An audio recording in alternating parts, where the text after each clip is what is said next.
Paul Young. Tom Grennan's new single, Mabel's new album. We have Mucha Buena from Sugar Babes choosing the tracks of her years. At the earlier time of 11:10, we have Pop Master, of course. And in the Radio 2 piano room at 11:30, Paolo Nutini. Radio 2, BBC Sounds app on your smart speaker, 88 to 91 FM.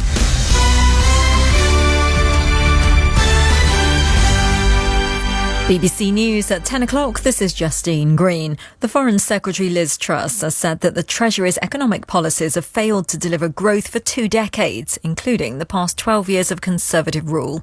She rejected concerns that the tax cuts she's promised if she becomes the next Prime Minister would increase inflation.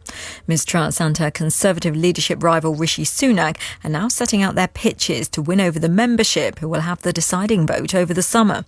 The former Communities Secretary Robert Jenrick, who's supporting the former Chancellor, said Ms Truss's approach would push up the cost of living. Most tax cuts are, to some extent at least, inflationary. And if you're trying to use what levers we have, bearing in mind that 80 or 90% of inflation right now is due to extraneous international factors, if you're trying to use what levers we have domestically to reduce inflation, you shouldn't be doing a series of unfunded tax cuts right now. Rising inflation has seen interest payments on government debt hit more than £19 billion, the highest monthly amount since records began in April 1997. Figures from the Office for National Statistics show government borrowing was just under £23 billion in June, up more than £4 billion on a year earlier. A range of deals are being promoted by the government to help people with the cost of living over the summer. As part of the Help for Households campaign, there will be free meals for children at some supermarket cafes and free children's tickets at some theatres. Steve Chalk is the chief executive of the Oasis Foundation, which runs primary schools across England.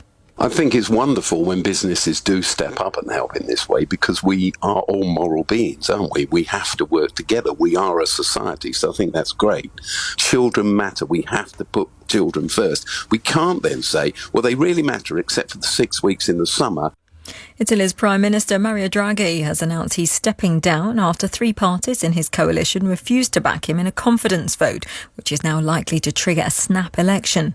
The Italian president had rejected Mr Draghi's offer to resign last week.